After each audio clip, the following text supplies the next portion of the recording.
Hey, hey. Hey, is my mic on? Yeah, my mic's good. Yeah, we can hear you. Hey, hello everyone. Welcome. While we're waiting for everyone to join, I just first of all want to introduce a new face that we haven't actually seen before on Twitch, and she's making her Twitch debut with us. Chris Castles, aka Crystal. Hello, Hello, hello. everyone. Should I introduce myself? Like, let people know what I do for Record Shop? Nah, we'll just keep it a secret. No, please Ooh, I do. like Please that. do. Yeah, please do. Awesome. So, what do you Oh, do for Record Shop? wait. I thought you were for real. No, no, no. I don't. No, no, no. Okay. What do you do for Record Shop? Okay, so I am the growth director of marketing here for Record Shop, and I basically work on social campaigns. Everything that you see front forward facing consumer wise comes from me and the amazing team, Lisa, Chris, and Cade. Everyone you are all familiar with already. Yay. Awesome. And today I am really excited. I'm actually excited for this whole month because you've planned some really fantastic things. Um, Today we're celebrating specifically our Women of Dance drop, which was a fabulous idea, and we are featuring some really wonderful women artists who are in our green room right now, waiting to come on stage. Um, I'm gonna why don't we just kind of intro what we're doing this month, and maybe you can tell us why we're celebrating Women of Dance this month. Of course. Um, so everyone knows today is International Women's Day. It's been celebrated as early as the 1900s. I am a firm believer that it should be celebrated every day. But for this, Record Shop really wanted to highlight the incredible women who have helped shape the evolution of dance music. And so what we did is to kick it off, we created a pack that is dedicated specifically to the women artists on our platform. It is actually one of the first all women packs out there in the NFT space. So we're very excited and very honored to have that kind of title. And so we will have digital collectibles, which include exclusive content from four acclaimed artists who are joining us today. And in addition to that, the artifacts profits from the Women of Dance drop will be donated to an organization that supports women in dance. And so we really wanted to make sure it was full cycle and a great experience for you, but also giving back to the community that makes us so special. We also have a mentorship program, which I'll dive in deeper at the end, but I'm going to leave it. It's really exciting. Yay! All right, well let's no more further ado. Let me bring on some of our fabulous women. Hello, hello. Hi everyone. Hi. Hello. Hello. First of all, thank you so much for joining us today. I'm just so thrilled that we've got such a powerhouse group of women here. I'm gonna just go around kind of in the order that I can see on my screen. We'll start with Lana and go down to Crystal, and we'll go around. It'll be a little confusing because we have two crystals today, but I think we'll figure it out. But Lana, can you kind of introduce yourself to our audience, a little bit about what you do, how long you've been in the industry? So my name is Elena Leon. I am a artist, songwriter, vocal producer, audio engineer.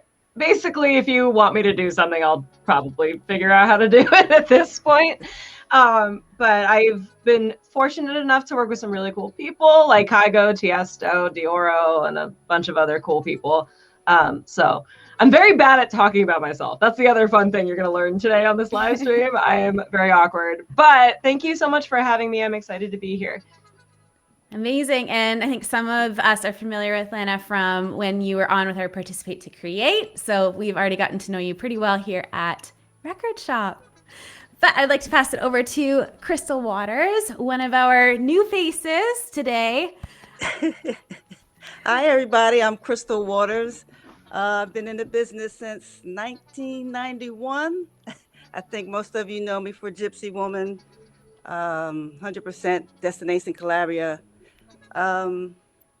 What else do you need to know about me? I'm a house music artist. I'm a singer, songwriter, producer, business owner, entrepreneur, and just kind of, doing my thing, thriving. Thank you, Crystal. Jess, another new face to the Record Shop family. Hello, Welcome. hello. Thank you. I'm really happy to be here. Very excited to be involved with Record Shop. I have also been in the dance music for, since 2004. I had a big song with a group called Motorcycle. Everybody knows As the Rush Comes. I'm from New York, singer, songwriter. I play guitar, piano. I write. I sort of started more in like pop R&B, and then I came out to LA and discovered dance music, more like trance, dance, progressive, things that weren't really popular in New York.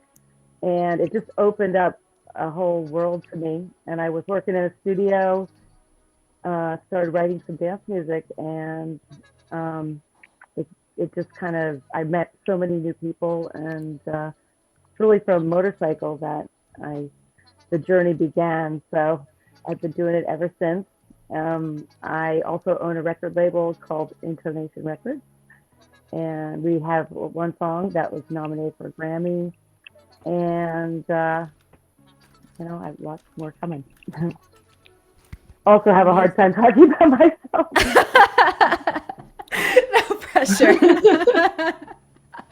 Awesome. And I want to pass it over now to DJ Rep, who we have seen in our starter packs, but it's our first time having you on stream, and we're so excited to chat with you. So welcome. Thanks for having me. And it's so wonderful to be on this panel with these other beautiful women who I've admired for so long and are just powerhouses in their own right. Each and every one of them. So I salute you. And also I've been doing this since my first record was 1988. So yeah, I use very good face cream. 1988, I'm a singer, songwriter, producer, predominantly known in England for my drum and bass and jungle productions, but in the States and the rest of the world known for my electronic productions like Learning Curve. And my thing is synthesizing different genres together and producing them. I own 2 labels, Proper Talent and Improper Talent, and they span all genres from jungle to bass music to house and techno, which I have aliases for, dark wave, and different names that I pop up under when I'm incognito. Yeah, that's about it, really. I'm doing my thing. Fabulous. Thank you. You guys are getting lots of love in the comments, by the way. You can see them, Thanks, I think, on your guys. screen. Everyone's so nice. Yeah. Yeah. No, it's awesome. I think I just feel so lucky to be in your presence and, virtually from such a long distance, and being able to talk and talk about the music industry and some of the impacts that women such as yourself have had on the industry, as well as how much further we have to go, because I don't think we're really at a par level right now. For example, when I Google top 100 DJs, what I see, at the top of the page is just a list of like a scrolling bar of men's faces. So I guess we can start off our roundtable. I'd like to know from your perspectives and based on your experiences, why do you think the playing field isn't level for women compared to men in the dance music industry? Well, I think it started way back in the beginning of the music business. I mean, men have basically dominated, and especially as a singer, we were just known as chirpers. We were just kind of, and I see that happening now with singers who don't even get their names on the songs. It's just a producer, and you never hear whoever sang the song. And I think a lot of it is just it's both men and women not standing up. And for men, sometimes they really don't realize what's going on. I've seen lists of festivals where there's all men. And I said, where's the women? They're like, what? Huh? What? There's women DJs? It's like, yeah. So it's a lot more work that needs to be done to promote women that are out there actually DJing and actually doing their own things. So I think that's a bit of part on us too. I think we need to be a bit more vocal about what we're doing. Mm-hmm. I can speak about the Billboard charts and the experience I had. I think there's also things we have to remember.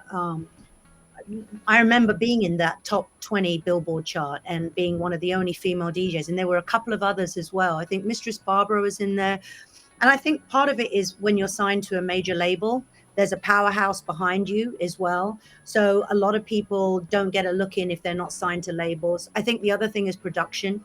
I think men have dominated the world of production and are fearless in their production. Whereas I think for a long time, just like Crystal was saying, females tended to be more in the category of singing and writing. And it's really, I wouldn't say a new thing that women are producing, but it's still considered rare when you meet a female producer who can really produce and understand her door and work everything completely the same as a guy. Now, I don't know how that came about. Maybe it came about because guys, when they're brought up, learn to take their toys apart, and women are sort of more wear this dress and look cute. And that was that generation. But this generation, I think the women can help themselves more if they really dive into production, because sexism, when you're playing a record, that doesn't happen. I've never had a guy not play my record because it was made by a girl. If the record's good and it's great, it's going to get played. So I would say maybe a lot more focus needs to happen on production, and also who represents you, whether you're signed to a label, what kind of marketing you do. That will help you get noticed a lot more. And I think we need to, strengthen those areas if we want to get as much attention and the right attention. I think there's a few things going on. Firstly, that at least a lot of women I've talked to, the whole production thing scares them a little bit. Like, I'll be like, oh, no, it's okay. Like, Logic actually isn't that hard to learn. You can go on YouTube. You can teach yourself anything these days. But they're afraid if they push the wrong button, the whole computer will explode or something. I'm like, no, you can make 100 million mistakes and like learn on your own. It's really not that scary. So I think more women need to come out there and encourage women to learn how to produce. It's not a scary thing. Like go out there and put yourself out there and try stuff and make mistakes and go for it, And then the other thing that I've personally been fighting for on the audio engineering side of things is when you're a singer, sometimes they just assume that that's all you are. You're the accessory to the record. So they'll try to make you a feature, where I'm usually the one, editing all the vocals, tuning everything, adding doubles, like basically arranging the whole thing. And I've had a few people actually keep my whole acapella and just like slap it on the record, and I'm still listed as a feature. So I view it as a proper, collaboration with the DJ. And I think that that's something I want to fight to change on my end for women that can do that kind of stuff. I mean, I think what you're saying about women being scared of technology, you're absolutely right. I am still terrified of it. I mean, you should have seen up my laptop today just for this. It's like, that doesn't go away, but like anything, you should lean into it if you're nervous about it, and production is hard. Drum and bass is hard. Producing whatever you produce is hard. It's not easy. Sound design, back in the day, you'd go in a studio, it was a lot more organic. It was a different thing. And I think what you got to do is just accept that maybe it's uncomfortable, but the more you do it, the better you'll get. It's like anything, right? And with the other thing with being featured and that, I mean, we can educate ourselves to not put ourselves in those positions. When I walk into a session with someone, if they're not happy signing a collaborative agreement with me, just a one page saying we wrote this together, guess what? That session's not happening. And I don't care if they get offended, because I'd much rather get offended than be offended than me have to sue you in court later on. So, you can protect yourself by just taking a writer split sheet and making sure that stuff's in an email or recorded. And back in the day, and you girls will know this, you had to put your recording in the mail and send it to yourself. So there was proof that you wrote that track, and now you've got email. There's no reason for anyone to be getting ripped off like that if you arm yourself with knowledge, and that knowledge is out there. Yeah, I also think it's important for female vocals to learn how to produce their own vocals, because I no longer send my vocals out like that. They're produced, they get them dry, they can't touch, they get all the stems in one little pack, because there's a lot of people out there who don't know how the importance of vocal production or how to produce a vocal. And if you know how to produce your own vocal, you have the control over the vocal.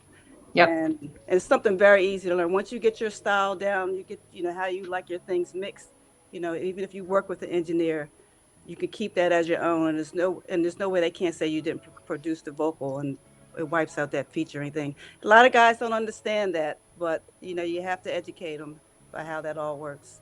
And also it'll sound like your vocal. Like, I'm not a great singer like you guys. You're all amazing. I can sing okay. And I'm the first to admit that.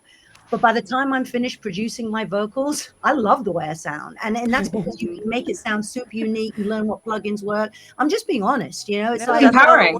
You don't have to be great at everything, Yeah.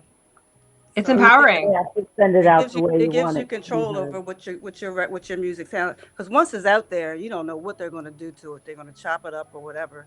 Facts. Big facts. It'll be a whole don't know new how it's song going to by come the time you back. get it back. I wonder if some of the secret is like it's okay to make mistakes, and I don't think women are really taught that as children, that it's okay to make mistakes. It's okay to edit your own voice and make it to a level that you want it to be before you send it out. And there's a lot of fear there. And I wonder if that plays into the hesitation to enter the industry. And Jess, I was curious if you had any thoughts on that. Well, I mean, I think it's important, like Lena said, that you really should know as much as you can, especially, you know, with this sort of, you know, not equal playing field. I mean, I definitely wanted to learn everything I could. I mean, and I think it's important to send out your product the way you want it to be heard, because it'll be changed completely. So, I mean, I think it's our responsibility to ourselves, and especially if you're a DJ or a singer, to learn as much as you can. You know, there's also, for the question, there's not as many women in the industry, in the, you know, management, booking. It's, you know, the whole playing field is kind of lopsided. So we have that too to deal with, you know. I think the problem with that, and you've all been signed to big managers and agents, and we've all been there. And I can tell you now from experience, a lot of those big guys, they will book the male DJs because they can hang out with them, go to strip clubs with them, drink, It's a bro thing. And yep. you know what? It takes a 100%. lot more work to put a girl on the road. You got to make sure she's safe. You know, we've all had the promoter that's tried to climb in bed with us at 3 a.m.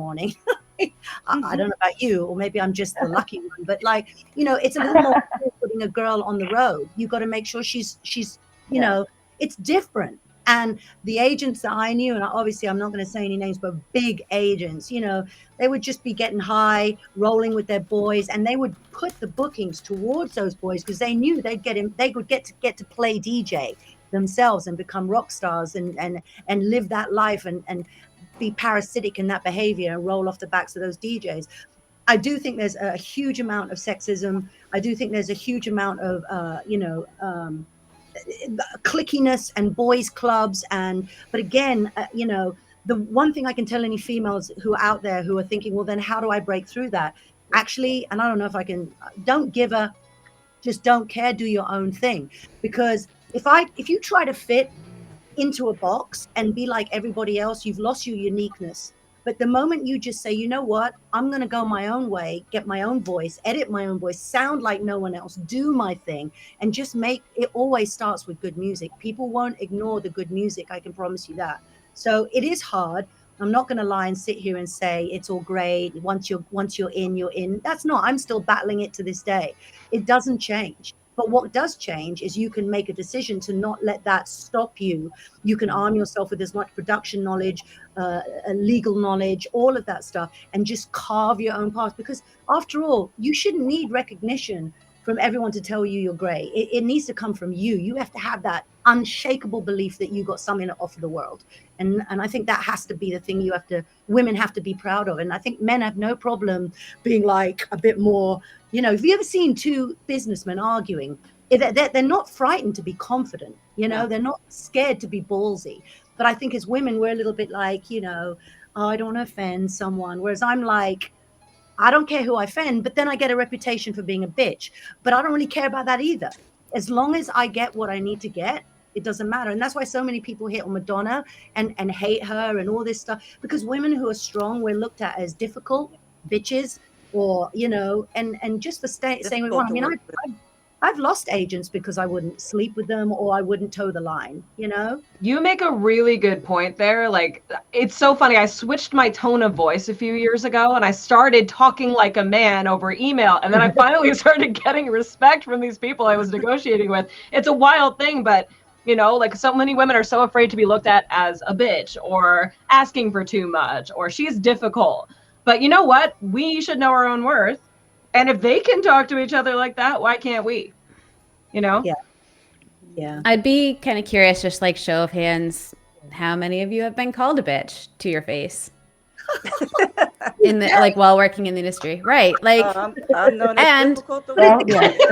well, and for the men who are listening, you know, how many times have you been called an asshole just for like, Just for without politely having, asking for a little more money. yeah, Like, politely.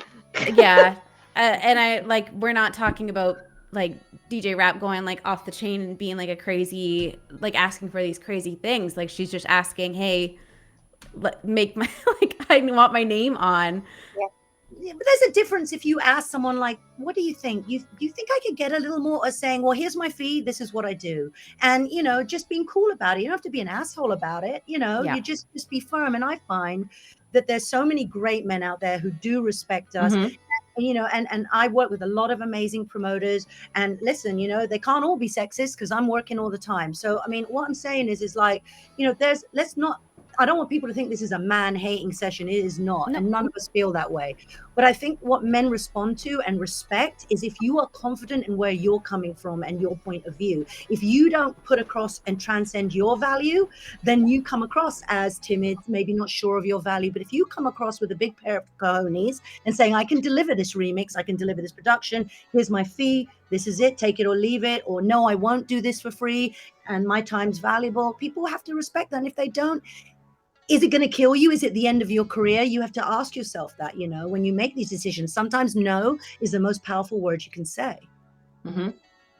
It was funny when I started, because I wasn't in the dance world. One of the first things, I had done this contract for this song, and it said that my name was going to be on the record and it was going to be on the title. And then the CD came out, and I did have to fight for like a piece of it, and everything, even though I wrote it. And it came out, and my name was nowhere to be seen on it. And it's weird because it's like I just was naive a little bit, just thinking it was going to be, but it was in the contract. And I actually was so mad that I made them I sued them to sticker them to put my name on it. But it was the first wake up call, like in this genre, that because in the pop and the R&B and the stuff I was doing, I'd never come up against that, I'd never seen that before. And I was just like, it really opened my eyes in the very beginning of like, okay, I'm going to have something, moving forward. So Wow. it was very interesting, yeah. But they did it, I was so mad, but yeah.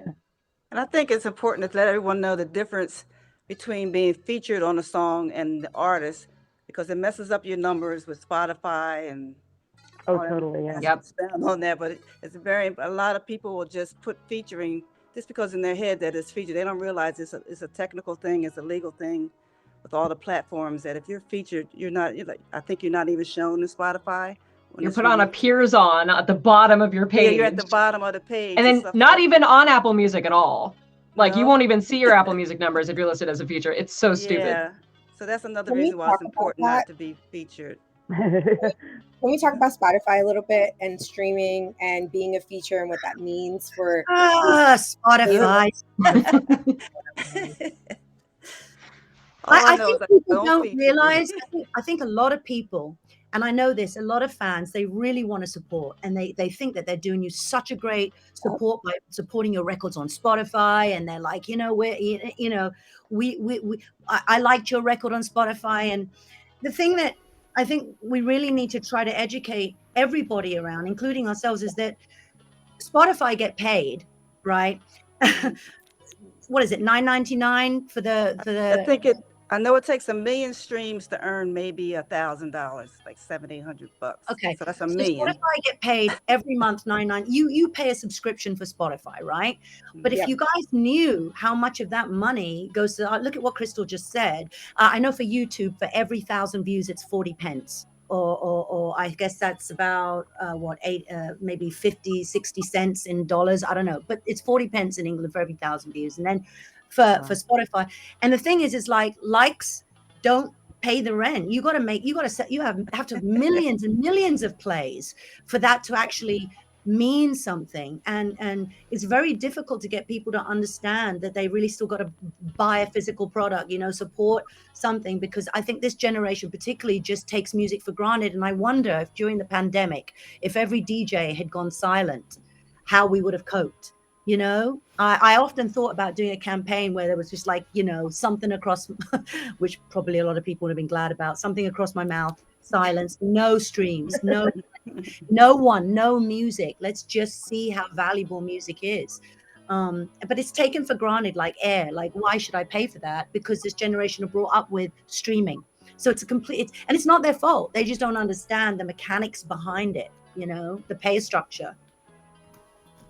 I think also, there's a couple of things about the featuring. If I can remember correctly, I was on another record where my name was on, and it might have been a feature, but it also has to do with how they register it in the back end and the metadata, and it has to be the record label, the distribution has to recognize you in that. And if you are featured, I think you can, like I've written Spotify and I've written record labels before to highlight it and direct it to my profile. So I think you can, but it has to be in the back end properly tagged.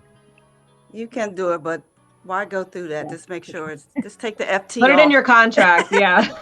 Make sure it's in your contract. That might not even help. A slash, anything. I mean, I view it as like, if we took the time to like record our voice, edit it, mix it, all this stuff, and you end up using our mix, like that's an equal collab in my book. Your song wouldn't be a song without the vocals on it. So I don't even understand the whole feature thing anymore. I mean, that makes sense for like, let's say another artist like is hopping on another artist's song and they're just doing the second verse. Like, I feel like that's what the feature was like made for. And somehow in dance, this has translated to like guest vocalist. And I don't love that. I think the moment I'm in the studio with anyone, we agree straight away it's 50-50 collab publishing. Right. No ifs or buts. It's like, let's just make everyone feel comfortable, because if I took you out of the equation, the song wouldn't be the same. So yeah. 50-50. There's 3 of us, we split it 3 ways. It's that simple. If there's 10 of us, then blah, blah, blah. It's not rocket science, and by the way, for those of you who are thinking of starting your own label, that information that goes to registration, you do that yourself, so then there can be no mistakes. When I send my registration to Mute Song, I give them everything myself. And if you're like, your distribution is Cygnus, for example, you get your IRST codes, you get all that information, and you make sure it's good, so when it goes to someone else, there's no room for error. And if you're not signed to a label, you're signed to if it's not your own label, then you ask to see that, and you say, I want to make sure that my registration is all correct, and that way you can cover yourself a little bit, protect yourself. I did want to touch on, you sort of touched on it, DJ Rap, and I wanted to come back to it on just how the pandemic has impacted income streams. And like, I know in most industries, women have been more impacted than men in general. So just curious, what have your specific experience been, or experiences that you've heard of other women in the industry throughout the pandemic, or have a lot of women found other income streams to help get them through this? So I think I mentioned earlier, and I'm sure, it'd be great if everyone could support my OnlyFans account. That would really help me out. But, the thing is about the pandemic was interesting. And I'm kind of like, I try to find the silver lining in something, because there's just a part of me that doesn't want to be beaten by anything. And I'm stubborn like that. And I've always been that way. And it's like, I moved from LA. I'd been there 25 years in LA. I moved over here. I had 2 years worth of touring set up, all the big festivals, everything. Moved over here with, to fulfill that. And I sort of had a comeback, because I'd sort of retired in 2011. And anyway, cut long story short, came here, moved in, and boom, everything just stopped. And I literally had been here 4 months before the pandemic hit. And I was just like, I'm kind of, I've got savings, so I'm lucky in that instance. And I really thought long and hard about what I wanted my future to look like, and the age I am, and how do I want to pass the torch along, and all this knowledge that I've got. And this is an opportunity to learn something. So I decided to learn how to market myself, video edit. I mean, there isn't anything I can't do now when it comes to running my label or marketing myself, or I'm a one-man army. And so I decided to initially, because I was lonely, I'd moved here. I didn't know anyone. I mean, I know a lot of people, but this hadn't been my home for like 20 years. And I was lonely, and I decided to build a community built around jungle and people who love jungle music and are passionate about the scene. And I started a Patreon. And I wanted the flexibility to not have my wings clipped and to be able to do piano acoustic concerts, sneak peeks into my studio sessions, stream for my junglist tribe. And I started this tribe, and it just grew and grew and grew. But I think it grew so much mainly because I was in there every day talking to everybody. And then I switched it from Patreon. I built a brand new website, which all my subscribers are on now.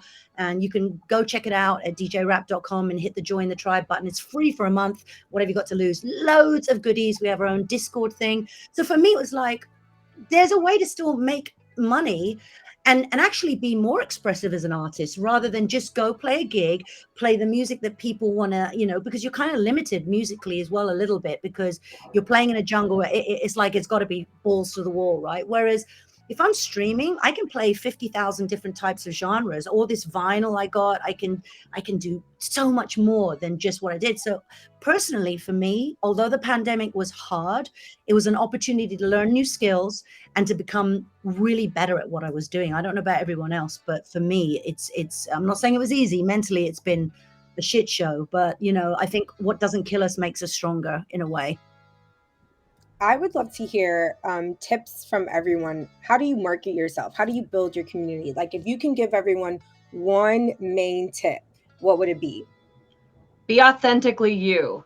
I'm so tired of people trying to try so hard on social media. Like, be who you are. People want to know who you are these days. I feel like the people that are doing the best on TikTok or Instagram are people just talking about how they feel, like kind of like how we're all sitting here talking about this now. So be yourself and put yourself out there. You can be a silly person if you want to. You don't have to take yourself too seriously, because I definitely don't. But that's just how I feel about it. I think that's the best thing you could say. I also think, like, stylistically, what Crystal was saying about learning to edit, learn how to make videos. They don't have to be high end. What I love about TikTok is it doesn't have to be high end. And I think that's the beauty of it. It's not like Instagram where it's like, look at me, I'm in Dubai. It's like, like just be you. You know what I mean? Like, here I am in my little studio doing my thing. And this is what I'm doing. And I love to tell you about something cool that I'm doing. And that's it. So learning how to edit, I do it on my phone using iPhone. I mean, I'm not using expensive. Yeah, I'm not using anything high end. I just use iMovie, to do all of my editing for all of my Patreon content. I film all my shows and do it on. I mean, it doesn't have to be hard. So why stop at editing your vocal? Why not learn to do more? Because it take you a day to use that stuff. Yep. And there's YouTube videos for everything if you don't know how to do it. So you can Google how to do it. Google it. Yeah. I also Google think for the pandemic, it's funny because I remember I started on I have my radio show, and I was doing it on Facebook and stuff, but then Twitch came, and it was like Unleashed the Beat 400, and I did it from my studio at the time, live, for everybody, because we were all suffering, and my fans and everything, we were together on it, and it's like 487, and I've been doing it every single week for nonstop.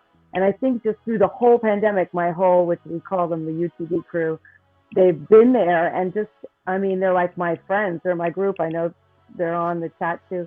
But, we all got through the pandemic and like grew closer. And I just did a show last week, and like some of them were there and they drove, and it was just, I think doing the Twitch and being able to just talk, one-on-one all the time, even though, we go in Instagram and message and stuff like that. But this is like live and just the group. And I think that's, just being real to your fans is a big that thing, community. It's that community, right? And it's like, like you said, it's also, it's not anymore. Gone are the days where you're in the background. And I enjoy interacting with people, and some of the best friends I've met, I now also, I've been through my tribe, and also people that I employ.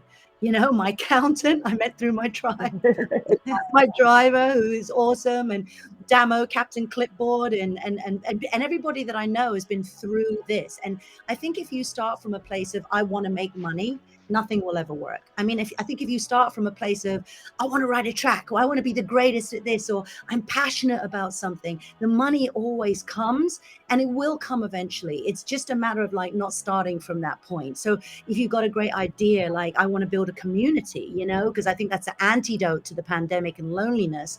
That's a good seed that you can plant that can grow. So I think all of us never started off like, I just want to make shitloads of money and be famous. I don't know anyone who's really successful who started with that thought. You know, might have ended with it.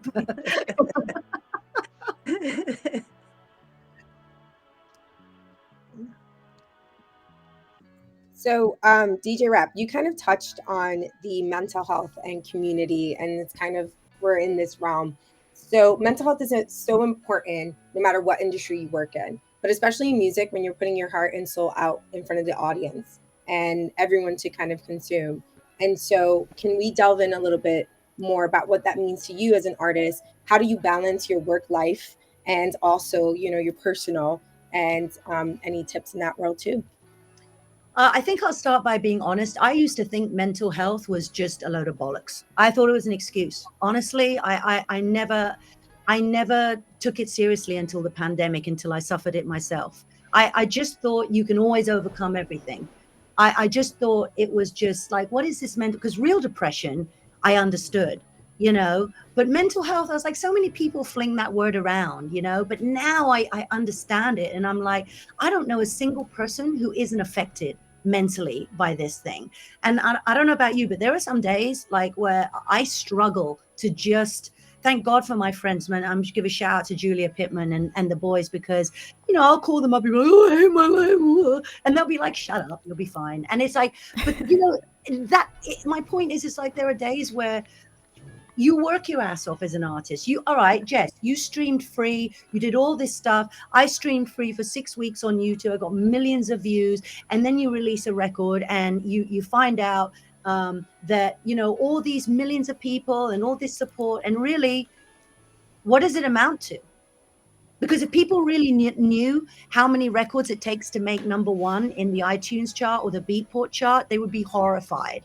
If people really knew how many records are selling, they would be horrified. So, you know, you work really hard, you do all this stuff, and you're doing it sometimes because you're self-employed. You get the joy of never having time off, and you work 15 hours days sometimes. I mean, you know, and I'm a workaholic. So I got into that point in the pandemic where I was in a house, didn't know anyone, and I was putting in 20 hours. It was ridiculous. I worked myself to the bone, and that cost me dearly mentally. And what I've started to do to fix that, and what I did a while ago to fix that, is I make sure, the second part of the question is balancing your life, I make sure that I go to the gym every day. I make sure that I walk my dog and I'm grounded by nature in some point of the day. I don't do one single email until like 11 o'clock in the morning, because the first part of the morning I'm asleep. I'm an artist. And then, you know, the rest of it, I get up, I don't want to do emails. I want to just focus on my dog and my gym and stuff like that. So there are things that I do for me first. I've got better at asking friends for help. I've got better at making sure I don't break dates with friends, and making sure I go out to meet friends and go to engagements. Because half the time we've got so used to staying in now, it's almost like I feel like, oh, I can't be bothered to go out. There's people out there. You know, it's become a thing where this pandemic has stopped you being the way. Well, it's certainly crippled me a little bit, where I got a little bit of, is the word agoraphobia, where you just don't want to go out a little bit, Yeah. you know, and I got too comfortable. And at first it was great because I worked all the time. And then I was sort of got to this phase, and I've spoken to other DJs, like I was speaking to Dean Sense about this the other day, and he was like, we sort of went through a phase where we're like, we can't be bothered to do music anymore. Nothing seems to matter. Why should we do it? Meh. And and you've got to really fight to get yourself out of that mental quicksand. It's hard. And I want to give a shout out to Moisen, who has been, and just ladies, so you know, for those producers, I'm still having lessons in production. There's always a new thing to learn.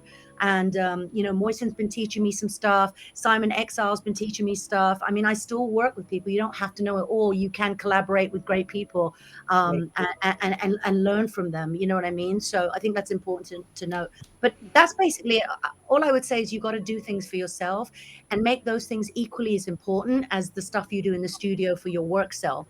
So for me, there's DJ Rap, and then there's Sharisa, and I make sure that Sharisa, I sound crazy, I make sure that Sharisa is getting just as much love and attention as DJ Rap gets, because she will suck the life out of Sharisa if I let her. And I know that sounds weird, and I'm talking in this weird doppelganger way, but I think it's really important that we take care of ourselves, and I certainly never did that before. You are absolutely right. I was told that in the beginning, that you have to have two people. The one that's the face that goes out there and gives all you got. And then like I would have to come home and I have two girls. I would come home and have to be mommy who did not care about crystal water. So you have to be two different people.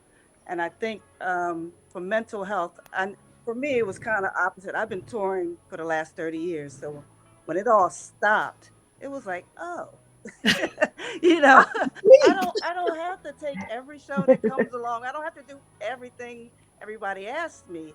And it gave me the space and this time, because I do a lot of meditation. So now I have at least an hour in the morning. I don't answer any emails until noon. It can wait, unless it's something in Europe that I know I have to answer. But I've learned to slow down and actually, be with myself. You actually kind of appreciate more the friendships that I have.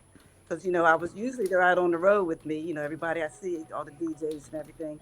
And to actually, have some quality time with people when you talk to them, as opposed to having a couple drinks later and just going to the hotel. So it actually helped me by slowing me down and getting me to focus on what is more important. But yeah, the two people and not answering emails before noon will make your day go right. Yeah.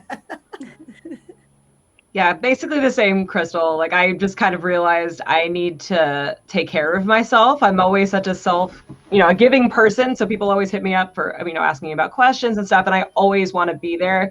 But sometimes you just need to take a minute. Like, I know it's Saturday, guys. I'm glad you're excited to work on this, but I'm taking a weekend. Like, I love you. Can we talk about this on Monday? And just doing that for yourself was probably the best thing I did throughout this time, because I don't know if you guys experienced this, but everyone suddenly was working 7 days a week and sending you emails at 9 p.m. on a Friday. And I'm like, hi, I'm not working right now. Can we talk about this on Monday? So self-care. Boundaries. I'm guilty. I'll email people at like Sunday night, go, this email's for Monday. Don't read it. My web designer's like, fuck off.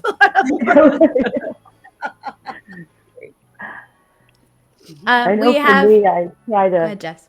I mean, I do. I make myself. I go to this crazy yoga, really kicks my ass every day class, even when I don't want it, just because it gives me that. It forces me to lay there at the end for like a minute or two and just chill out. But also, it kind of punches me a little bit, so it like I get a grip. But I mean, for me, it's I so try to be positive so much of the time, but I think I just try to take it every day. Like every day is different, because for me, sometimes it's, so I try to go slow. Like the other night I was so tired, but like you were saying, you're always going, and it's like I feel guilty to stop for a second. I don't even know how to like calm down or stop working at 2:00 in the morning, whatever, but I try to, just be good to yourself, like slowly, every day is just, that's how I've been doing it every day, just one day at a time. Isn't it funny that all of us seem to have that go, go, go thing? Almost like it's a requirement of and then the guilt you feel when you stop, like Crystal's saying, it occurred to her that she could just, nap or stop. I don't have to be on an airplane. But I'm the same. If I'm not doing something, I feel like I should be doing something. And it's not that I can't sit down on myself. It's not that I don't spend a lot of time being introspective. I do. It's just that I feel like time is running out, to sound a bit, I don't know why. And I still feel like I haven't even scratched the surface. And I know that sounds insane, but I feel like the best is yet to come. You want to feel valuable, and we love music. This is what we do. and it's what makes you happy. So to stop it it's kind of that in between space. It's like, what Yeah. what do I do when I Yeah, stop, you know? that's true, but I've also got accustomed and addicted to the parts that don't make me happy. And that's the problem. When you work so much, you also get addicted, like you're doing the same thing all the time and you're not sometimes seeing results or whatever. And that can also be the drama of it, can be mentally not good for you, man. It's like, can you imagine going out with someone who just turned around and just went, no, shut up, go away, don't want to know, don't have anything. That's music. That's your boyfriend, music. And sometimes, you know, we've all had great successes and sold millions of records and done all that. But there's also a lot of time, what people don't realize, it's the iceberg event, right? You see that 9/10 of the iceberg underneath that no one sees.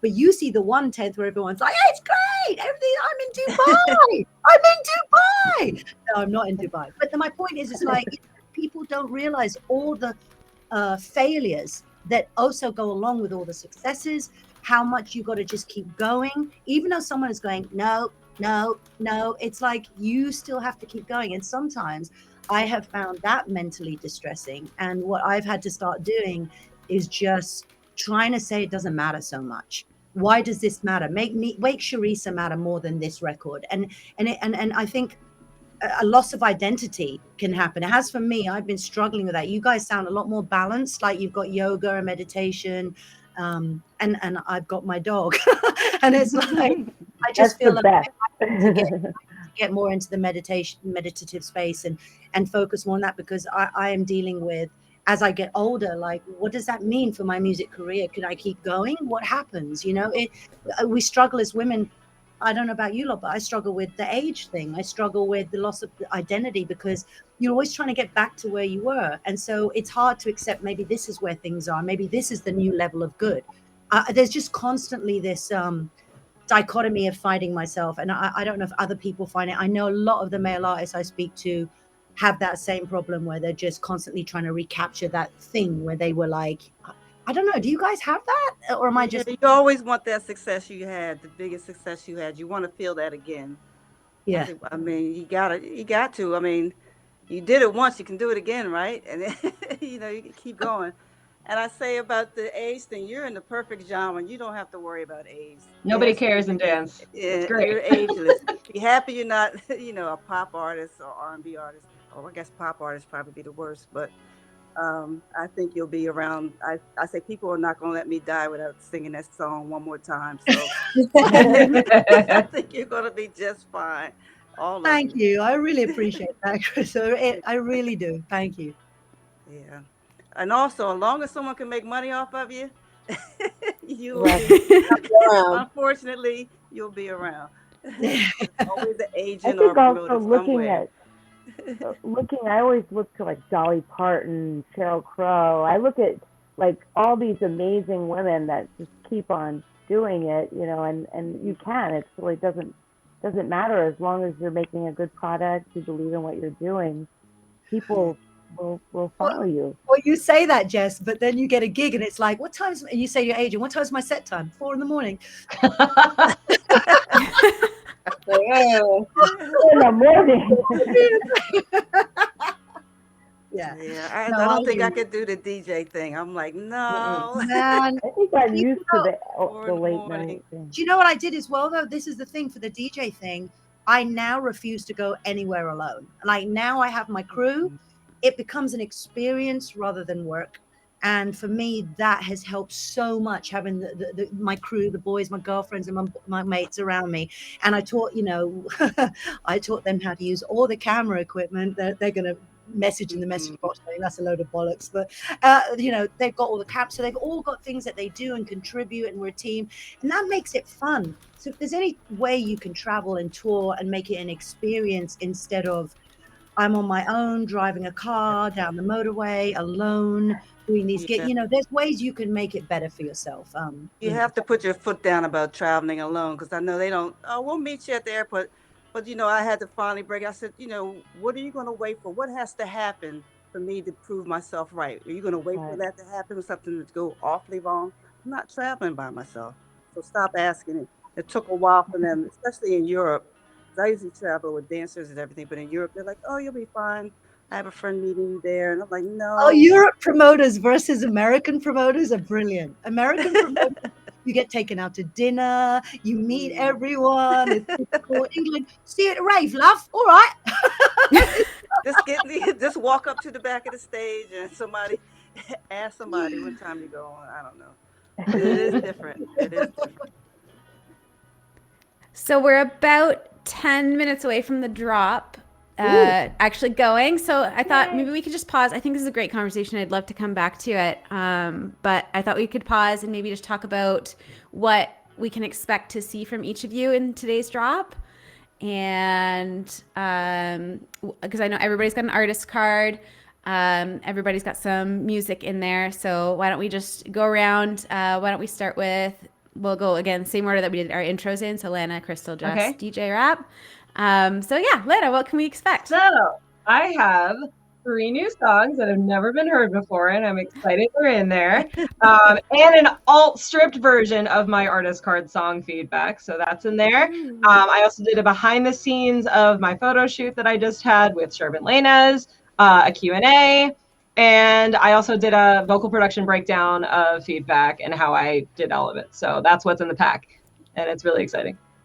I'm so excited to do this with you guys, all of you. And my pack, you might have to help me with this.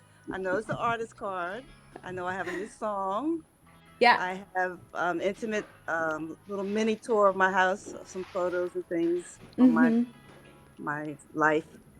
You talk about women in the music business as well. Thank you. And I think I have some unseen photos in there, something like that, right? Amazing. Yeah. Awesome. Yeah, I can't wait. When the drop goes live, I'm gonna buy one so we can open and see what's in there. Jess, what can we expect from you? Well, I was very excited to do this. I have 2 new songs that have never been released. One dance, one a little bit more electronic pop. I also did a STEM card. I did an acoustic card as well as one of my songs, and a little bit behind the scenes of each track. Amazing. I can't wait. Yeah. And DJ Rap.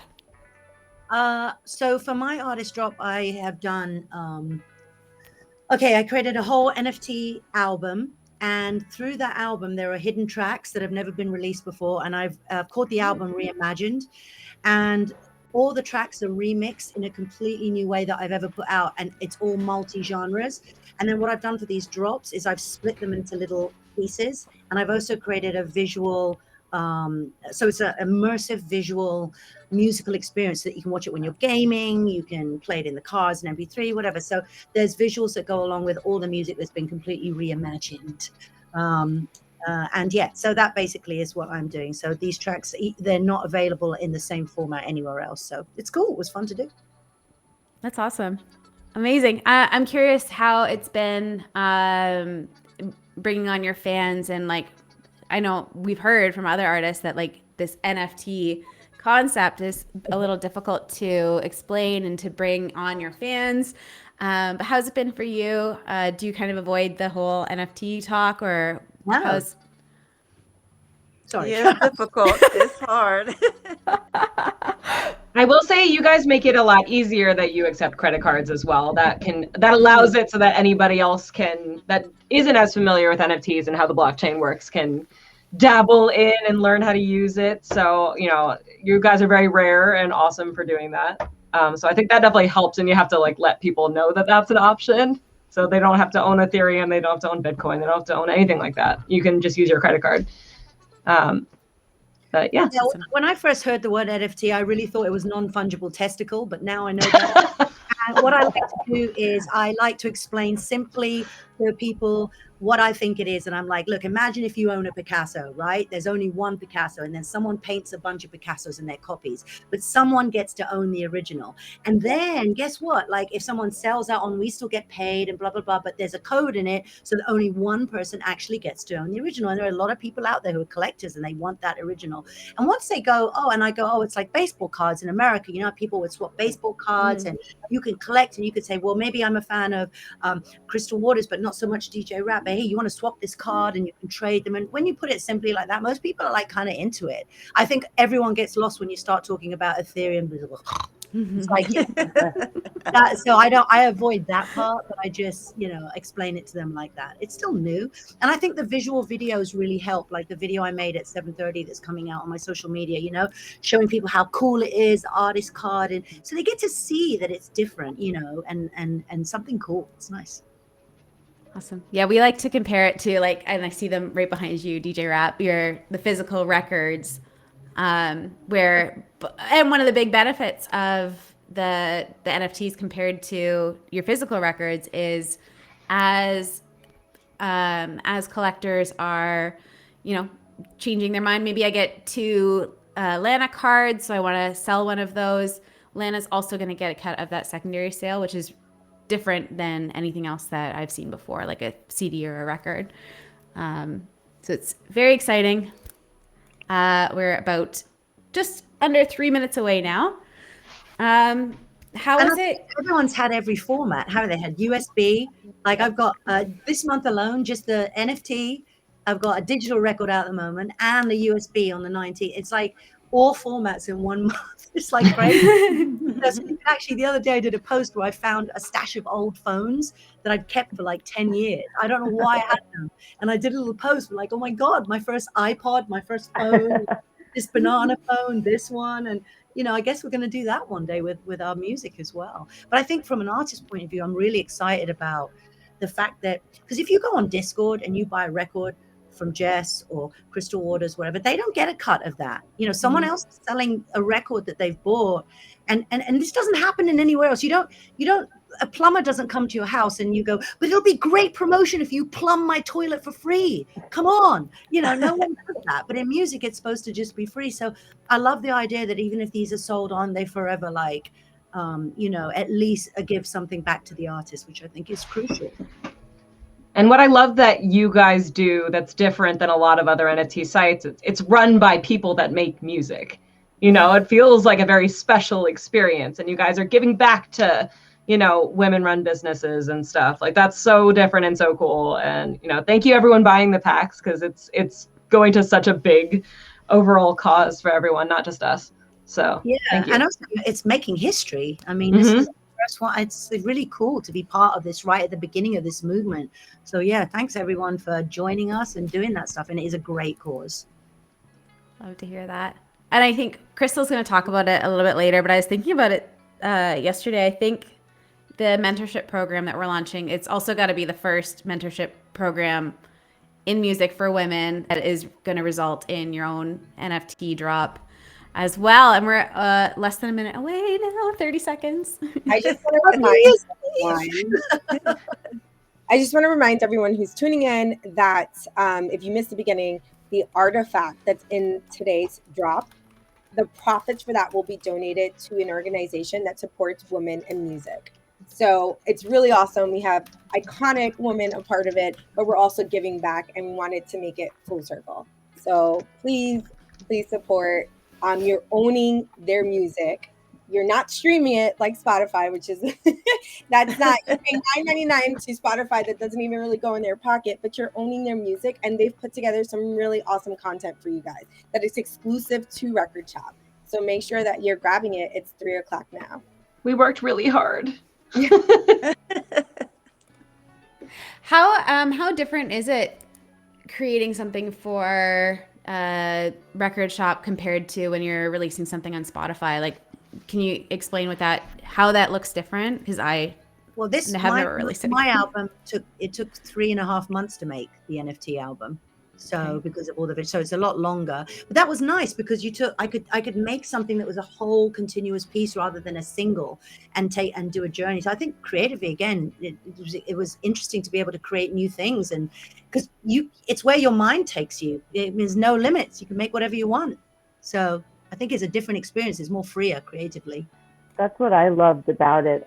For me, I just was like, I have so many things that I'm always writing, and to have that freedom, to have no rules at all. I mean, I try to do that in my things that I release, but I think with this, I have a little bit more fun just doing what I wanted from beginning to end. So I enjoyed it a lot. Awesome. I'm just reading the comments here, and Vic just said he bought a pack. Thank you for everyone. Yeah. Thank you. Everybody, we should just give a few shout outs. I think it'd be good to. Everyone's being so. Oh, you're getting a shout out if you bought a pack. It's happening. Yeah. Bought a pack, we're getting a shout out for reals. Yeah. Getting 2. Yes. Let's That doesn't go. count. You don't show us. I'm kidding. Well, I'm just getting mine now so I can bring it up and we can open it and check out. And this is what you're missing if you're not buying it right now. Just Yeah. FYI. Buy my pack. I'm so sweaty. I'm like, don't sell out. It always, please. Nice, Amanda. Awesome. Nice, Angelica. Cool. Nice, Leah. Woo! Awesome. All right, let me get my Damo. screen up. Thank you guys for supporting women in dance, by the way. All of you people buying packs. Thank you. All right, so my screen's a little small today because we got so many people on here, but that's great. So I'm gonna head over to my packs, and I will say my computer's so slow. Ooh, let me see if I can make it a little bigger. All right, let's open this up. So some of you may not have ever seen a pack opening before. We also call it pack ripping, as if like it was a physical pack and you're ripping the plastic off of it. So let's open it up and see what I Violent, Lisa. get.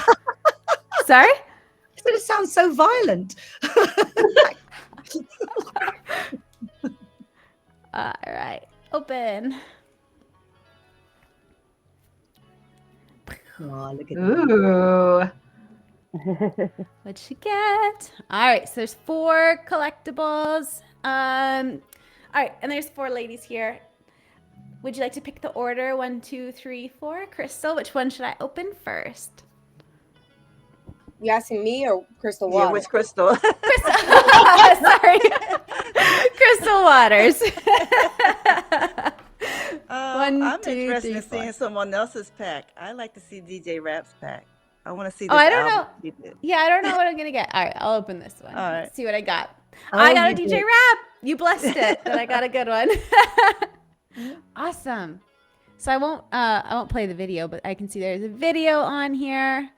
Oh, this looks so. Oh yeah, so badass. you've got the video and the visuals that were made for that track, and you've got a bio, you've got the artist card there, and you got the so what, they're not allowed to see the video. Okay. Oh, they are. I'll just mute it since we're talking. Okay. So yeah, these are all the visuals that I made on my little computer, and that's why it took 3 months. But yeah, so basically this goes along with the track and stuff, and it's actually in time with the music. So all those flares are set off by the beats and snares and stuff like that, which is pretty cool. And then I did this really, talking of doppelganger and splitting myself in half, I have got an indie side of me. It's called Doppelganger. That's actually my indie project that's coming out. So in this project, she's blonde. And so I did this really futuristic like photo shoot where it looks a little bit like, I like it. It was a chance to do something different. And I love that the cards flip. Yeah, we love it. Thank you. That I'm really excited to listen to it. For those who are tuning in on what day is today? Tomorrow on Wednesday, we are going to be listening to pretty much all of the tracks in this drop. So come and hang out with us. You can come and get a little sneak preview. Ooh. Maybe I'm going to get one of everybody. That would be I hope great. so. So this is, you were telling us about this. So this is like a video breakdown. Again, I'll just mute it. Me being, talking about how I did all the vocal production, what effects I used, how I layered everything, all the fun stuff. Awesome. Wow. So that's so cool. Because I mean, we've been talking a lot about, learning, like find a way to learn how to do all this, take ownership of your own production. Like, even though it's only a minute, it's a good glimpse into, and you said like, it's not that hard. You just have to give it a try. Yep. So it's nice that we can actually see what you're doing, see your thought process behind it. Because I did mute it, but there was some. That's my you are greater talking about it. purpose. I want to help women not be scared of this and to go for it and do it. So Yeah, love it. Next one, dancer.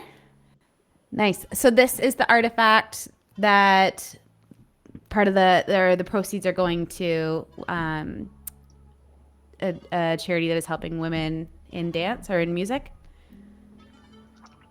Fabulous. Check it out. Crackles is one of our visual designers. So cool. Nice job. Mm-hmm. Ooh. Nice. I love that picture. This is a great Shervin is a picture. legend, man. He's so good. If you guys ever need photos, Shervin Lane is. Have to plug my friend. He's the best. Oh man, I'm always looking for a new photographer to work with. Yeah, I'd love to connect. And to plug a woman, Anna Azarov is also amazing. She's based in LA. I don't know if any of y'all are out there, but she is amazing. So Love it. I'll have to connect with you and get these contacts and have a chat. yeah, let's all have a chat and share contacts and info and stuff. Absolutely. I would love to talk to you about some production stuff as well. Yeah, let's do it. I'm down. Love it. I want to be there. You're like, I want to learn. Love it. All right. I'm feeling like I want to open my other one too. And I'm probably going to get some more once we go back here, but let's see what else we got. Rip it. Just Can I is give a little a special shout out to Phileas, who has been going ham on Twitter today for the Women in Music, Women in Dance Pack, like in particular. You've been amazing. Thank you. Thanks, Phileas. All right, let's open that up. Hey.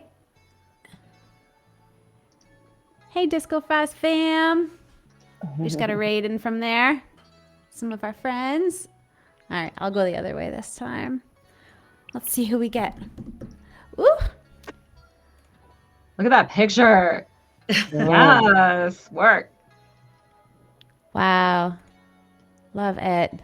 So these are the artist cards. So for anyone new to Record Shop, this is where you get kind of an overview of our artists. You get all of their stats, some quotes from them, an understanding of what they've produced. I love that we're including videos now. Ooh, I love like this shoot that you did. So good. That's Tony Wolf. He's an amazing photographer in England who I love working with. He's really cool. Yeah, Awesome. he's a really great photographer. I love photographers, man. They're stuff you can do. Pictures are just as important as your sound, you know? It's true. Oh, totally. Awesome.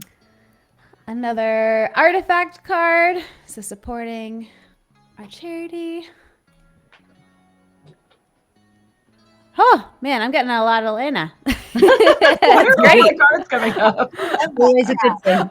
I'll be close. I'll be so close to finishing your set. It's awesome. Love it. Fab. Amazing. I'm so excited to listen to all this. And I got my entire pack coming up. This. that was almost your whole pack. That's awesome. So all of our packs are randomized, but tomorrow afternoon Eastern time, we are going to go through everything that was dropped in this drop today. So make sure you tune in then, 4 p.m. Eastern, 1 p.m. Pacific. We'll go through everything, get to listen to some music, and hopefully that'll inspire some more people to buy some of these packs. Awesome. Beautiful. Yay! It was fun to see some of them, but there's lots more still left. I'm going to have to get some more. Before we pause to go check out the drop, one theme that I sort of heard us talking about that I wanted to explore a little bit more was comparing yourself, and what that led my brain to is, how do you differentiate when you're comparing yourself to some of the people you idolize versus when you are taking inspiration from them? And how do you find that balance so that it's not overwhelming to say, oh my God, for example, someone like Crystal Waters, who's been in the industry for so long, and it's like to compare yourself and to say, okay, it's okay, I'm still me, I can get there, versus, letting that mentally take over? I'm not sure I'm understanding the question. Sorry. Like one thing I know I personally struggle with is comparing myself to other really strong women and knowing, you know, I'm not, whether I'm not there yet or I'm doing something different, and not letting that take over my own confidence and my own ability to do things. So I was just curious for the other women on this call, how do you balance that? I think there's always going to be someone better than you, and there's always going to be someone not as good as you. And I think you've got to accept the gifts that God gave you or the universe gave you and make the most of it. There's a lot of stuff that can be learned. The talent never goes away. So if you are given talent, that won't go away. And you just have to hone your skills as best as you can.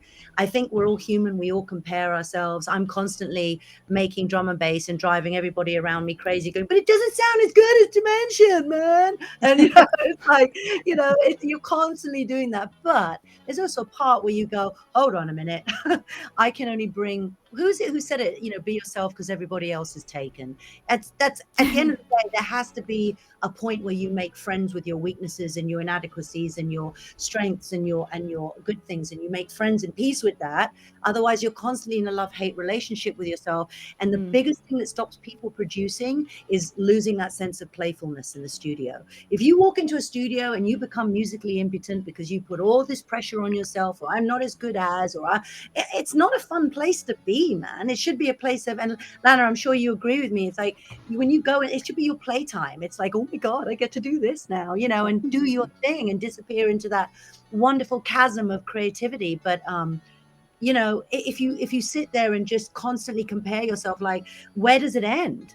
Who's the highest? I mean, what am I supposed to be comparing myself to exactly? Because there's only one you.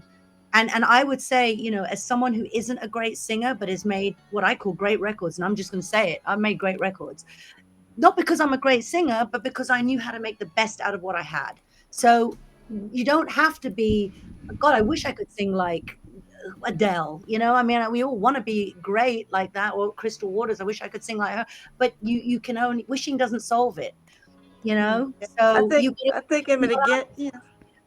I'm sorry. I was gonna say, you just got to ask yourself, how's that working out for you, beating yourself up constantly about it, and maybe just accepting where you are at, and then increasing your gifts and not worrying about your limitations so much.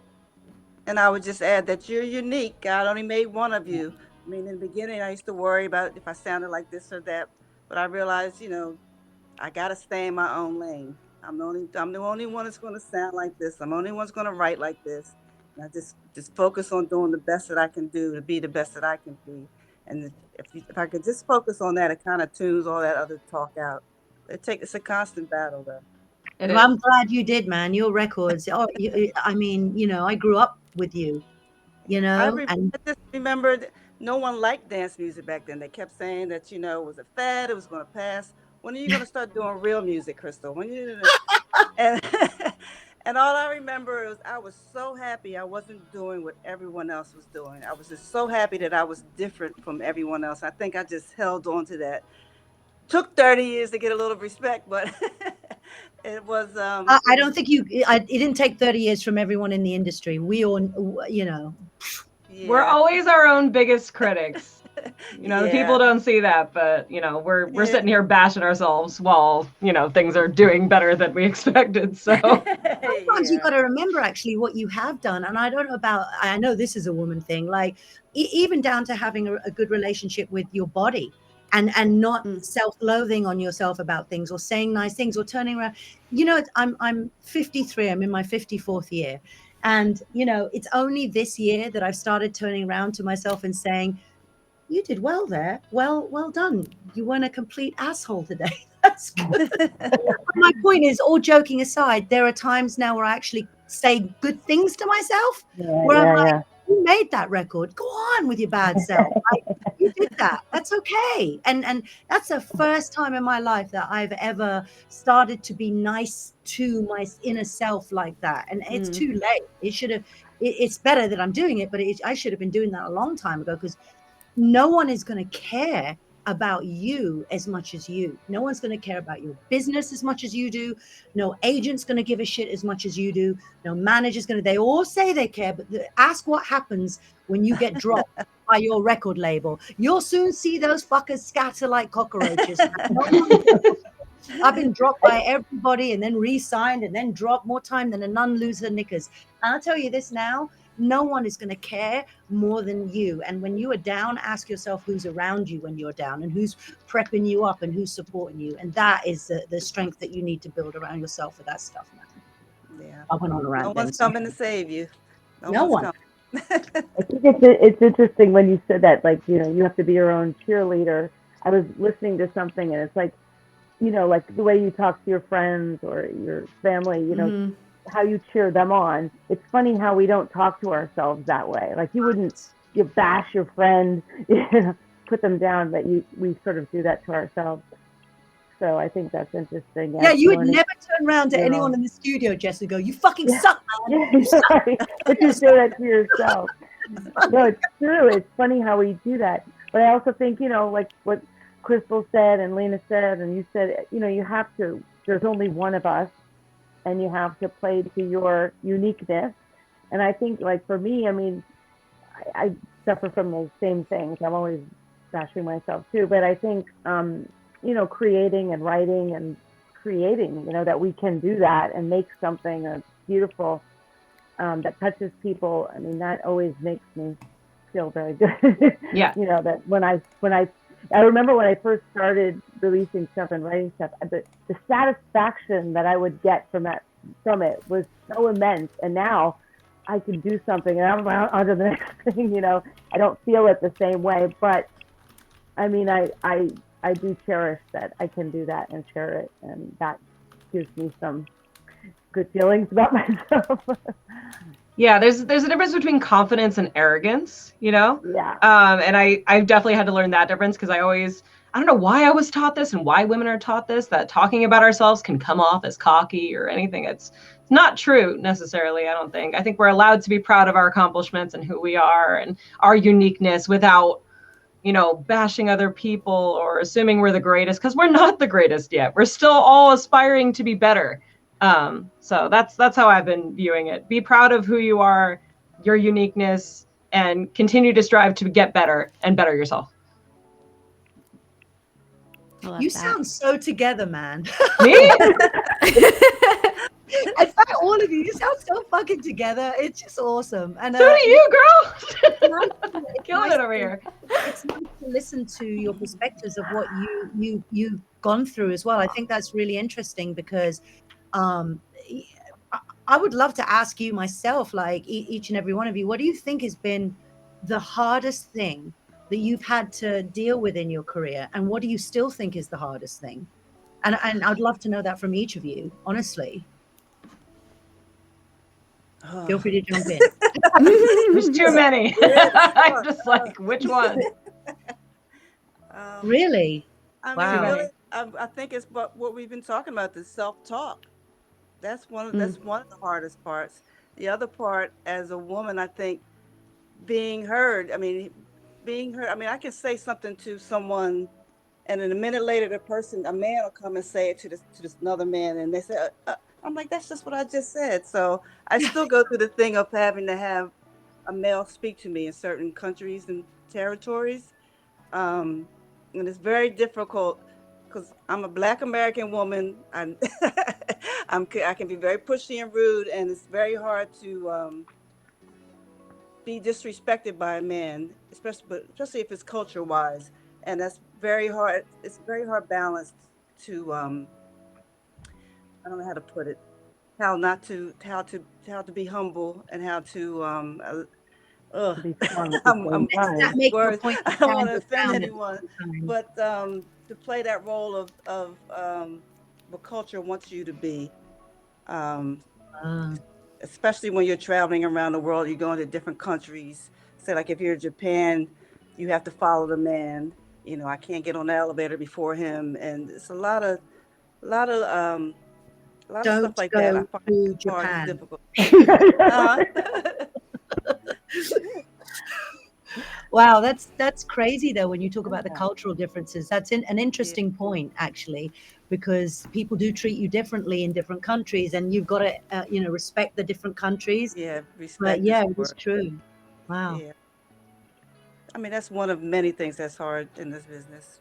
But I think it's Yeah, I one feel of like the this is a 2-hour discussion that we could have right now, yeah. just about this one little topic, because there's too many things. But yeah, I feel like, I'll even hear from my guy friends that feature on records, like, I got paid this amount, and I worked with the same DJ and got paid a lot less. So it's like, it's a little frustrating because the pay inequity is still so high for us. And I'm so grateful we have a community of great women that we can talk to now and like have these discussions so that other women are aware, like, no, you can ask for that and that's okay. So that was definitely something I struggled with at first, and still do to this day, honestly. That, and just, I guess, like the whole feature thing, like I was mentioning, like I feel like I'm left out of press releases. I'm, not tagged on Instagram. I'm not tagged properly on Spotify and Apple Music constantly. And I'm just constantly chasing to make sure that the stuff in my contract was actually, followed and done. So that's my personal struggle, but I'm sure many others feel that way. We did a record together. I'd put you all over the place, front and center. Jess, what about you? I'm curious. I think just trying to, be better every day and trying to, navigate through it and stay above, for me, I think it's just, I want to be better. There's so many things I want to do, and I want to keep on, one-upping myself a little bit or learning, and, and just, I think for me, it's a personal thing too, just to try to be the best I can be. That's How about you, DJ Rap? I think for me the struggle's a little different. I am.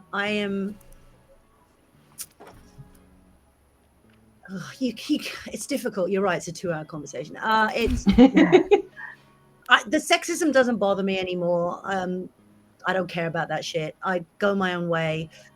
That stuff is not what irritates me anymore. It's the fact that you can work so hard on something and it takes so long to create, and the rewards are so small. People don't see how hard we're working, how hard and long it takes to make a track, sometimes a day, sometimes 3 months. The work that goes into it, the care, the love, and then the marketing and all of that. And I don't want to sound bitter, but sometimes you will look at a chart and you'll go, what? Why is that? What? And then you'll find out that there's a label behind it and 50 people buying that record with separate credit cards. And, the whole management team has gone and bought the record of their artist. And you're just an indie person on your own with your own label, trying to honestly play the game in the same way.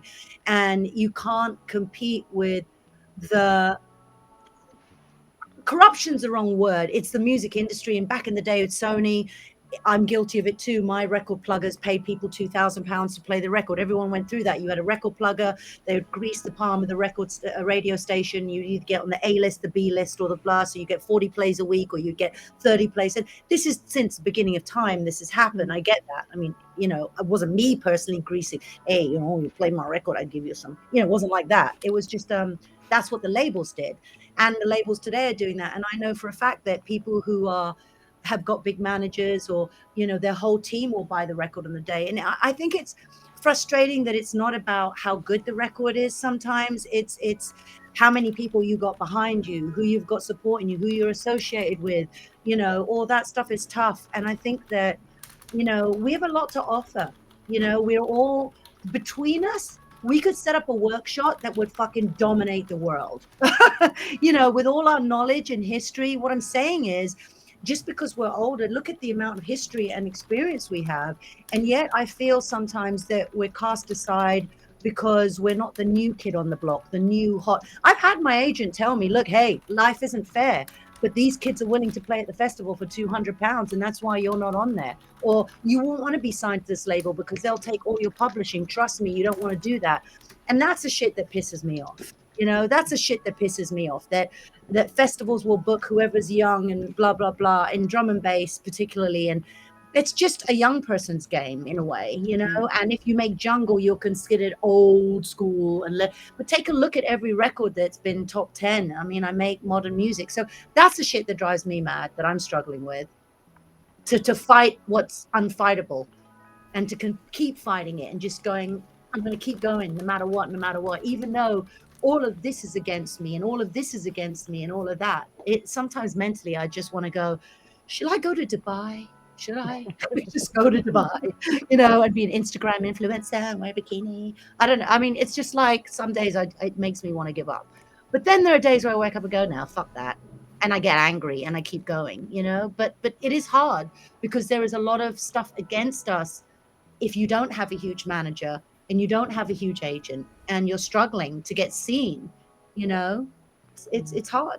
It doesn't end just because I'm successful or was successful or is, you know, it doesn't stop. It isn't suddenly easy for you. You still have to keep fighting. Thank you. I made it sad. No, I think it's all great, right? Like, as much as these are the struggles, like, I think one thing it's awesome sitting here and listening to you all talk about is that you still go through it every single day for a reason. So it's just good to hear, like, even though it is not as simple as you make it look, because looking at your feeds, like looking at your socials, it looks easy, similar to how you look at anyone else, whether they're like that Instagram influencer you were talking about. Like, it looks easy, but we don't see all the stuff behind the scenes. Definitely not in Dubai and definitely not in a swimming pool. That might make it a little easier. You know what you're saying, and I want to just say this to people because I think this social media has had an effect on our mental health every day. And I'm just as guilty of it as everyone else. My posts are positive. They're, you know, I do a lot of real stuff as well. But the thing is, when you look at someone's Instagram or you look at that's a business, you know, it's a business. We're not going to post up there, oh, please buy my record because, dude, it only takes this many to get to number one. No one's going to actually say that. They're going to try and keep things positive. The world's full of shitty news. And, you know, but don't for a minute think that someone's Instagram is what their real life is like. You know, it's and in fact, I love TikTok because of that. I love TikTok, like natural realness of it, the rawness of it, you know. And on my TikTok, I do tutorials on Ableton. I play my favorite records and I switch it up every other month and do, you know, 3-4 weeks of this and then 4 weeks of that. And I just think that watching, I don't know, I almost don't believe social media anymore. You know what I mean? I don't even. Man, I just post what I got happening, and the real stuff happens in my tribe and my community, and I, you know what I mean. I just think that can be bad for your mental health. And all you new DJs and new producers who are watching us and thinking it must be amazing, just know that you're just seeing that 1/10 of the iceberg. Please know that, you know. You don't see the rest of it where you're like calling your friends, going, "I hate my life. I want to die." You know, it's a thing where we all. This is going to sound gross, but we all shit and bleed the same. You know, you're no different to me. I'm no different to you in that sense. Like, everyone is going through something. So don't look at people's Instagrams and their social media and go, wow, you know, I wish I had that person's life, because they're probably wishing they had someone else's life. You know, it's one of those things. So to kind of wrap us up a little bit, and if you need to hop off, feel free to hop off. We will miss you, Lena. I'm sorry, guys. No worries. Thank you so much. No, it's been a pleasure. Yes. So one of the questions that we did have was starting your own label, the reality of being your own CEO, being signed to a label. So I wanted to start with Jess. Like, how's that feel? How's that experience been? Well, we started it in 2015, and I kind of did it to be able to, because I do so many different things besides what people know me for. And so I was using it as a platform for myself, and as well as I love to support up and coming people. And that was really, you know, I remember when I got my first, you know, record contract and signed my first songs. And I think just having that support, you know, to up and coming people is so important. It's so exciting, and teaching them. There's so much, as you were started telling everybody in the beginning, Rap, that there's so many things to register and learn, and up and know people you just can't imagine. And every day it's changing. Every day there's new things. So, it's been really enlightening. It's been a lot of work. It's a lot of work, and I think it's expensive as well. You have to have some sort of budget to start it. I know I use a lot of money to just get it off the ground, do promotion, and get it out there. So I think all those things are important. You can't do it by yourself. You definitely need people working with you, because there's so many things to do. But I think it's something that I would recommend, because it gives you a lot of more control over your own music. And I think for today's world, the way things are, if you're smart and you work hard, you can, over time make it a successful, venture. So I'm all for it. I think it's the way of today, and but it's a lot of work. There's a lot of things to do, but it makes you definitely a much more well-rounded artist, knowing all the things that you need to do. I sort of started, because even when I released a record with a record label, I'm doing so much of it myself anyway. So that was a little bit of a thought process behind it when I started as well. Oh, well, so I'll jump in then, because like Jess, I run my label on my own, and I believe me, it's I would love to be able to have people around me helping me do it, but financially that just doesn't make sense for me. And it's I've learned how to do everything myself. But what I think is that having a great distributor really helps, and also putting records out on other labels. And like, I love Cygnus Distribution. They've changed my life with my label and helped me and schooled me on new things and stuff to do, and also directed me in what good labels I should also leapfrog on as well and play. Because in drum and bass, it's really good if you hop around on different labels and stuff like that. And the thing about, if you have a good distributor, and this is why I want to bring this up to guys, then they will guide you and show you what to do. And a good distribution company will have a template and lay out all the things you need to do. Like, I'm never in the dark about what do I have to do 6 weeks before release, a month before release, Right. 2 weeks up into it. So I will say that doing it on your own is a nightmare and a lot of work. But I'm single and don't have children, so I don't mind doing it all on my own. But it's like, what else am I going to do? So it's like having someone who can guide you, and in the form of a distributor, is going to really help you get all that paperwork and admin down.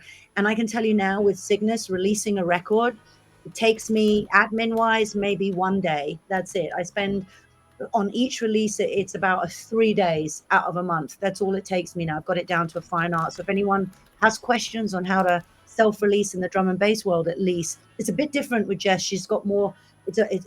When it's more popular music, it's bigger. It requires a bigger budget. It's more radio friendly. It's a little bit different. You know what I mean? And so it depends on the genre. I certainly wouldn't want to be releasing the music you're doing on my own. That you're right. That's a huge amount of work, Jess. Whereas if it's just an indie label, it's completely something you can do on your own. I just want to put that out there. Well, I love it. I figured, at this point in my career, I can release my own music and I'll get my own radio station and I'll just play it on my own radio station. Nice. So I know it'll be played somewhere. I love it. I do have a label manager, Joe B. He's managed several other labels in New York, house music labels. It's called I Am House, because I wanted to feature female house vocalists. I wanted to feature vocal house, not just females, because a lot of the house music was going to instrumentals. And I wanted to put the names of the singers on the songs. So that's one of my reasons. And like I think Jess said, I wanted to give back what I learned about, being in the business. I know there's talent out there, and I know they all can't make it to all the conferences and, meet all the people, but I can. And I've met all of the promoters. I worked with just about everybody in my career. So, I've hired them to work with the label. And for me, it's like a new part of my career. And I love being supportive. I love helping with the songwriting, to production. and it just gives me another creative outlet. So I think this is a new part of my life for me now. That's awesome. I love that you said you get your own radio station. Yeah, I'm like, if we're gonna do this, I might as well play it on my own Do station. it all the way. I love it. And it's working. I mean, it works. So, you know. You know, that's the thing. At the end of the day, when you finish all of this stuff up and you're at the very end of your career, one day that's going to happen. There's always going to be someone that's going to still want to listen to you. You could just play on your own, you know, and that's what I'm planning with the tribe. It's like I'll always have my own little community of people. It doesn't always have to be. It's just the fact that people still want to hear our records 30 years on is an incredible thing. You know what I mean? I think that's pretty amazing that it is amazing. A record on and it still sounds so good. It still sounds boss today. And how many records today can you put on that people will remember in 40 years and stand the test of time? Like, you know, these records that we hear in our scene, you know, and you know what I mean? It's something to think about, I think. Yeah. Awesome. I say KT online in the comments saying she's almost got all of the collectibles from the drop. She's just missing one of the acoustics of Jess. So good luck. We hope you get that on your next pack. Jess might be having some audio issues. Her AirPods went and died on her. But I don't want to take up too much more of everybody's time. But I do want to make sure we talk about some of your upcoming stuff that's going on outside of Record Shop. Crystal, do you want to start us off and just let us know what else you have going on? Me? Yeah. Yes, Crystal Waters. Oh, what do I have going on? Well, like I just mentioned, I do have a podcast. It's I Am House Radio on iTunes. I have a weekly radio show on Sirius XM on Saturday and Sunday nights at 8 p.m. Eastern Standard Time for folks in the United States. I have the record label. I have several new releases coming this year. I have some stuff with DJ Spin, DJ McFreak, David Anthony, Honey Dijon, Idris Alba. Fingers crossed. Wow. I mean, so and a lot of it I plan on releasing here on Record Shop because I really like this new platform. I think it's the future of music. So I think a lot of it's just going to be on here, but we're working it out. And Can the you tour, throw the a dates. party with Idris Elba and make sure we're all invited? Right. I'm trying to get invited. Look, can I deliver my vocal in person? But yeah, I've sent him some vocals, so we'll see what happens. And the tour dates are coming, and I think everything is moving back. So I'll be packing my bags again. Yeah. Maybe I can come see you guys on the road. So. Oh, that would be amazing. Mm-hmm. Wow. Yeah. I keep saying I can't wait to be able to party with everyone that I've met through Record Shop that I haven't been able to ever see live. Yeah, that'll be great. Yeah. Jess, what else do you have going on? Well, I have an acoustic coming of a song I have out right now with Will Atkinson called Long Way Home. I have a double album. It's sort of a retrospective called Memento, which I've been working on. And it's got some of my biggest songs remixed. And it's also got like 9 new songs on it too. So that should be out in maybe the next 2 months or so. It's all finished, but just getting the release ready. Also, I'm going to be doing a 500th episode of my Unleash the Beat radio show, which is on over 80 stations worldwide for the last 6 years. And I'll be doing something special for that. And I've been also working on a whole, another artist album, like a little bit more, it's electronic, but it's not as 4 on the floor. Girl, when do you sleep? Yeah. Well, I don't know. When do you sleep? I'm going to be hitting you up because you're in England. Not too much, but actually I have been making myself sleep more. I have. And I, you know, it's rare that I wake up in the morning and I feel great. And the other day, I think I took a bath and a fan had sent me these amazing bath salts from Australia and this tea. And I made a night of it and it actually put me to sleep. And I must have slept more than I ever did. I woke What up. was in the tea?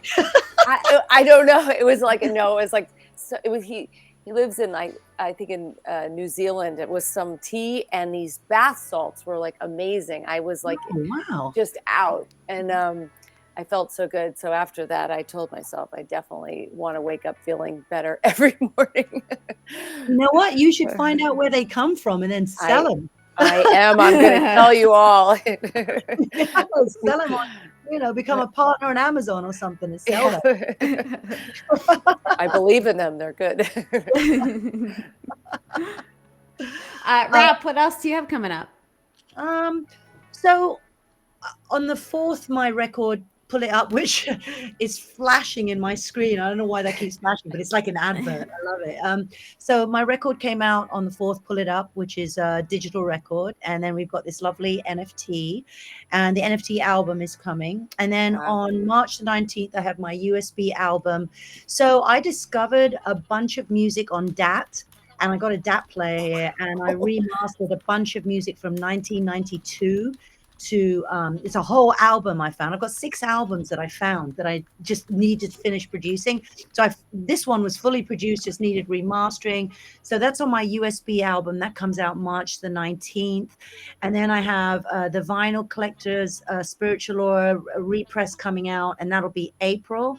And then on March the 19th. Yeah. And on March the 19th is my residency night. I have a club night here.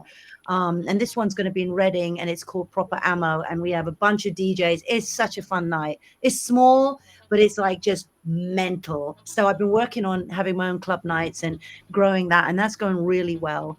So yeah, the USB thing is actually March the 25th. Sorry, the 19th is Proper Ammo. So all these things going on. I don't know. Yeah, that's it really. I think that's it. I hope that's it. Yeah, I think that's it. Just a couple things. I need those bath salts. I know. I'm going to find out. Going to send one to everybody. I love to be able to knock out like that, because I don't watch any TV or anything, and then I go to bed at like 2 a.m. and that's when I sort of finish work, and then I watch TV or TikTok until 4, and then I wake up at like 9, and I'm like,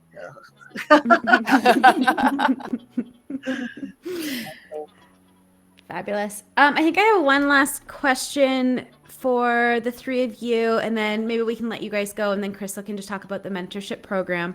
But I guess my last question for you is I've had this conversation with a friend recently where we were talking about how they could support artists who are women, who are of color, that they don't normally see. And especially in a genre like dance, where we do see a lot of men and white men specifically at the top of the charts. What are your recommendations for your fans, for your audiences, on how do they seek out and how do they support women and women of color as well? Because that's even a smaller subset. Do you have any suggestions on, what is the best way to support them? I think it would be really good if, when people look at the charts, they don't just look at the charts, the top 10 sellers. I think it's a good idea to like start there, but what's interesting about these charts is, get deep with it, discover new artists. I think what happens is we have that sort of Pavlovian sheep herding attitude, like, oh, I buy everything in the top 100, and that's great.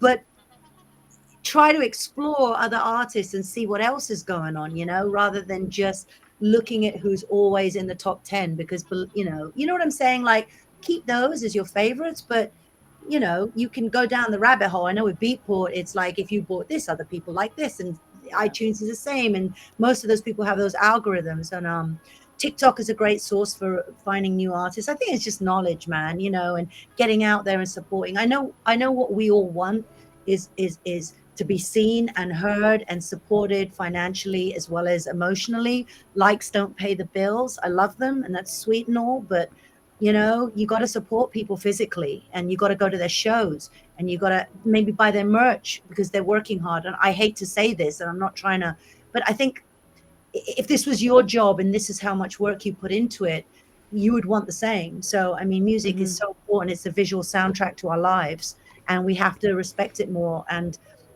I think with whether it's female, male, whatever, I don't know how to solve the problem of sexism, man. I don't know how to solve the problem of who's always in the top 10, because, but I do know that we can educate ourselves and see and look for different artists and things that you're doing like this that we really appreciate on Record Box, like bringing attention to what we want and letting us have these important discussions. That helps. That sort of thing really helps. Maybe this could become a regular thing where these great icons of the scene come together and do a round table every so often, and just give advice. Maybe people can put their questions in and we can answer them. I mean, there's so many ways we can bring attention to ourselves, but we do need help from other platforms to put that stuff together because we're all so busy doing our thing. Yeah. I still think for social media, it's all about algorithms, and if the minimum you can do, it's all about reach. If you hit a like, if you share, it opens the reach, the greater the reach. So if you can just repost a couple of things, hit the like, because Totally. it'll open up Instagram to more followers, more people will see the post. So I mean, if you don't want to spend the money, just hit a like and share something for me. And more people will see it, and more people will know what I'm doing and maybe be interested. It's funny you were saying how I always go to the bottom. I'm always looking from the bottom to the top when I'm looking for things and music, new artists.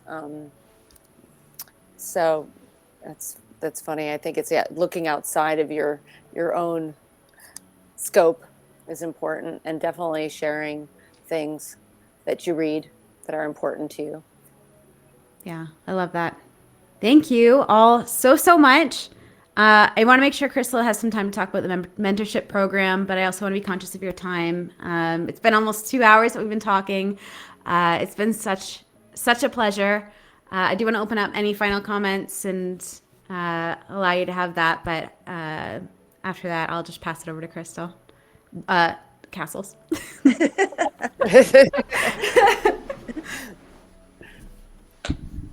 All right. Thank you, girls. Thank you. Yes, Thanks for having us. much. Thanks for having us so Thank much. you. Thank you. So I'll take your videos off, and Bye, then you everyone. can Thanks so close much right out. for the energies. All right. We really appreciate Bye-bye. it. Bye. That was awesome.